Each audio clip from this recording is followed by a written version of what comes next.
London, sold out, 20,000 fans. The energy is electric. The artist, Nigerian, the crowd, global, the money. That's where the story gets complicated. African music is the hottest sound on the planet right now. Afrobeats streams grew 34% globally in 2024. Amapiano crossed 1.4 billion streams, and 61% of those came from outside Africa. Tilla won a Grammy.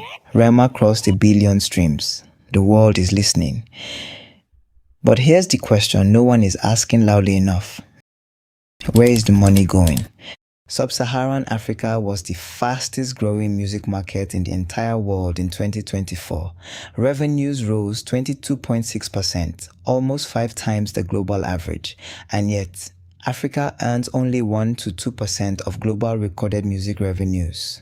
1, 2, 2%. Think about that. The continent producing the world's fastest growing music genre gets less than 2 cents of every dollar the industry makes. Here's why. Every song can generate up to 6 different types of royalties: streaming royalties, performance royalties, mechanical royalties, sync licensing, neighboring rights, publishing. Most African artists only receive 1 or 2 of these. The rest, lost, gone, collected by someone else, or simply never claimed at all. Globally, about 30% of all music royalties go unclaimed. In Africa, experts believe that number is far higher because the infrastructure to track and collect them barely exists. Your favorite Afrobeat song just played in a hotel lobby in Copenhagen, in a Netflix series in Los Angeles, in a car commercial in Tokyo. The artists who made it? They saw none of that money, not a single cent. To understand how we got here, you have to go back to the beginning. West Africa's Afrobeat was created by the legendary Fela Kuti in the late 1960s. He fused jazz, funk, and traditional Yoruba rhythms into something that shook the world and challenged power. Miles Davis called him a life-changing artist. Fast forward to 2012, a new generation exploded. Burna Boy, Davido, Wizkid, Tiwa Savage. And then something shifted. The moment international labels came knocking, that was the turning point. Universal Music Group, the largest music company in the world, made a majority investment in Nigeria's Marvin Records in 2024. Sony followed. On the surface, it looked like Africa had finally arrived. Global recognition, major label backing. But here's what those headlines didn't tell you. Major labels control distribution, publishing administration, and sync relationships. They retain a disproportionate share of the value. Africa exports the sound. The infrastructure of monetization remains largely elsewhere. Being invited to perform in a house is not the same as holding the deed.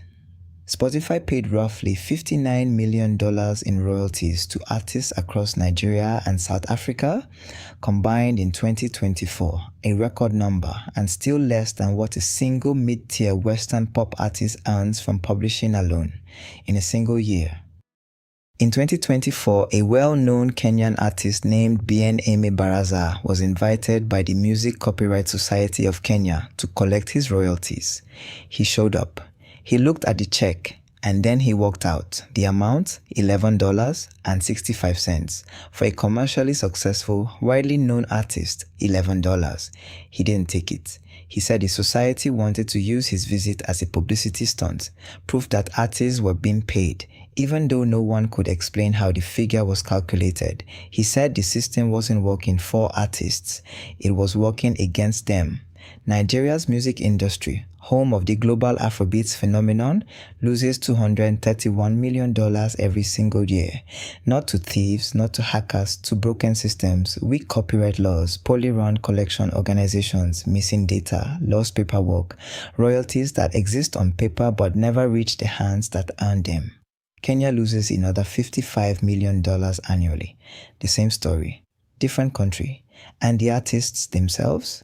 Many don't even know what an ISRC code is. They don't know that a performance royalty is owed every single time their song plays in a restaurant. They don't know that neighboring rights exist. They were never taught. No one told them. And the system benefits from them not knowing. But something is changing. The conversation is getting louder. Artists are waking up. Platforms built specifically for African music rights are beginning to organize catalogs, recover unpaid royalties, and connect African music to global licensing deals. D'banj, one of Nigeria's most iconic artists, put it plainly. African music is a global business now, but the business still isn't African enough. Too many of the artists building this movement still don't see the revenue their work generates. The world is dancing to African music. The world is streaming it, sampling it, selling it, and profiting from it. African artists are filling stadiums from London to Tokyo. And yet Africa still earns less than 2% of global music revenue. The sound belongs to Africa. The question is, will the money ever follow?